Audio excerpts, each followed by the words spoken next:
Shalom, Hebrews and Hebrews. Welcome back. We're going to flip over to 1 Corinthians chapter 4, and we will get our New Testament reading on. If you haven't caught the Old Testament video yet, I suggest you go watch that one.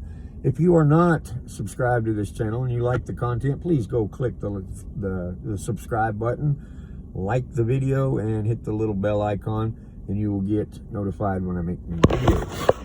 So, with that said, let's turn the camera around. Ain't a whole lot of view today. I try to pick different views, different days. Sometimes they're all right. Anyway, you should have your Bible out, following along, and it shouldn't matter what the view is, right? Right. All right. 1 Corinthians chapter 4. Let a man regard us as servants of Messiah and trustees of the secrets of Elohim. For the rest, it is sought in trustees, that those should be found trustworthy.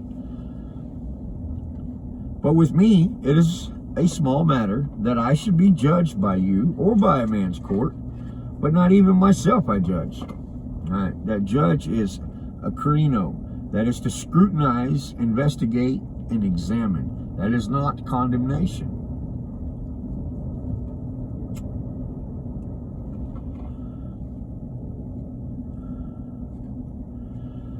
In other words, this is where a lot of people get to saying, no one can judge me, only God can judge me, which should scare the living hell out of you.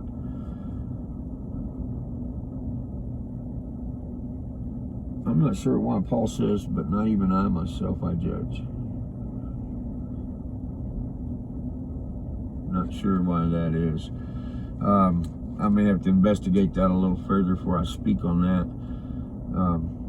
Let's read a little further. It may give us a clue. Verse 4. For I am not conscious of any matter against myself, yet I am declared right by this. But he who judges me is Yahweh. Now, the judge he spoke of in verse 3 in the Greek is anakrino, which is to examine, investigate. This judge that is spoken of in 5 is krino, which is condemn or punish. All right, Paul is saying, so I am not declared right by this, but he who judges me is Yahweh. So do not judge any at all before the time. Krino, do not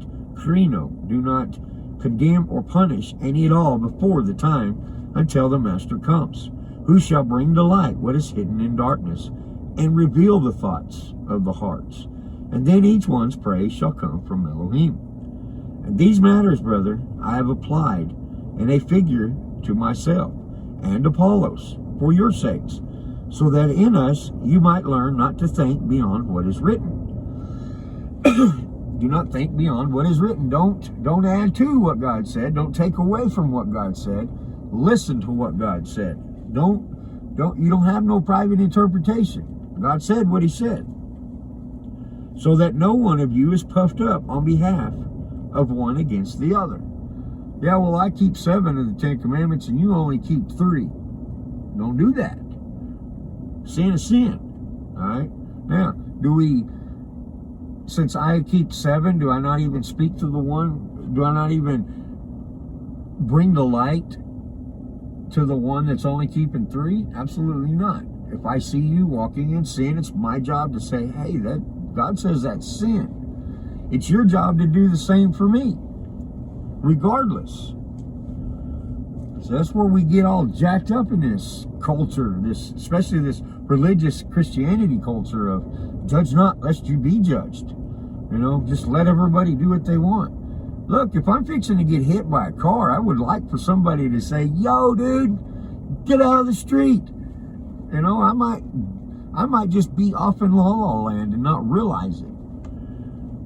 Now, what they do with that, that's up to them. Verse 7, for who makes you to differ? And what do you have that you did not receive? And if you did indeed receive it, why do you boast as if you had not received it?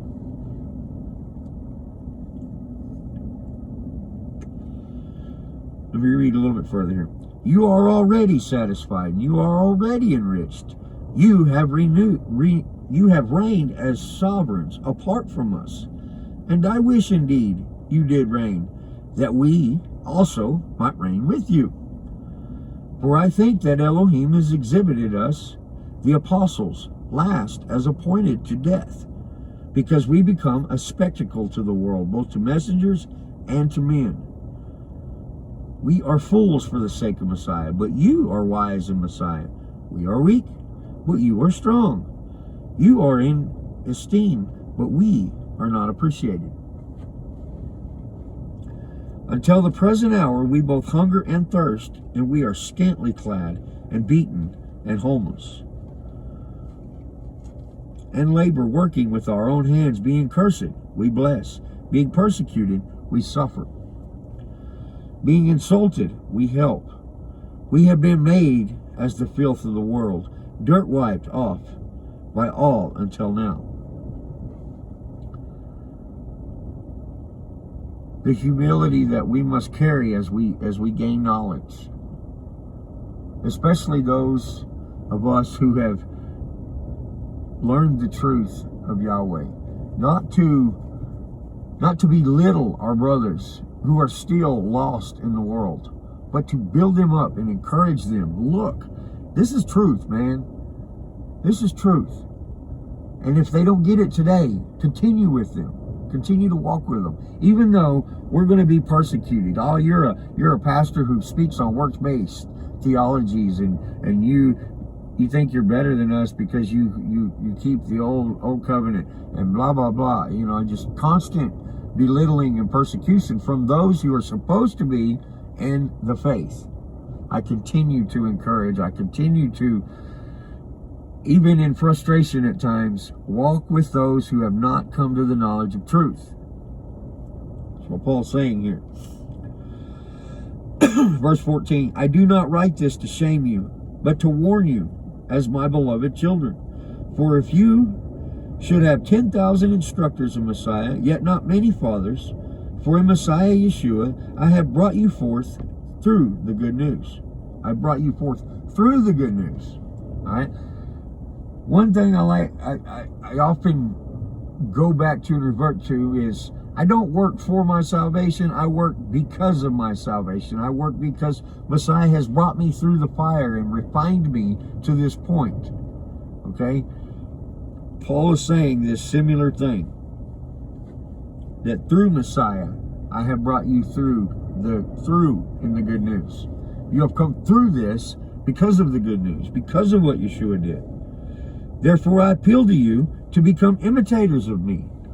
For this reason I have sent Timothy to you, who is my beloved and trustworthy son in the Master, who shall remind you of my ways in Messiah, as I teach everywhere in every assembly.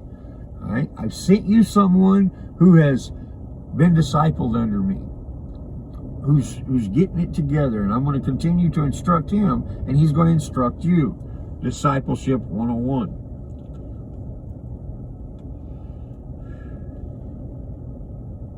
Verse 18, now some are puffed up as though I were not coming to you, but I shall come to you shortly, if the Master desire, and I shall know. Not the word of those who are puffed up, but the power. The reign of Elohim is not in speech, but in power. What do you wish? Shall I come to you with the rod, or in love, and in spirit of meekness? You want me to come to you and whip you with this word? Or you want me to love you? Love you to the truth.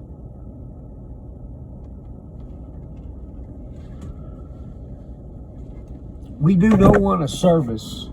We do them a disservice by not speaking truth.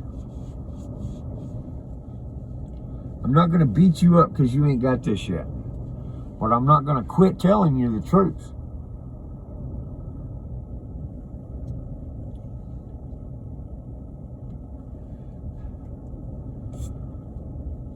There's a few things I'm going to look in on that chapter again.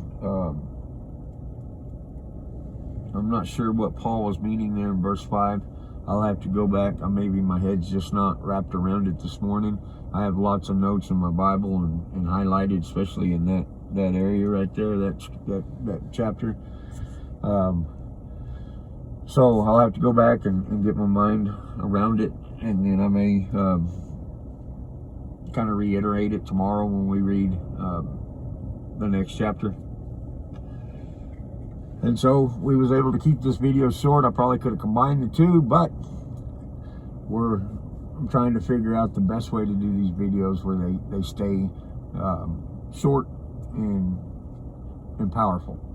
So y'all be blessed, be encouraged, and always be frustrated. Go look this up for yourself. Don't just take someone's word for it. Y'all be blessed in the mighty name of Yeshua, and I will catch you on the next ride.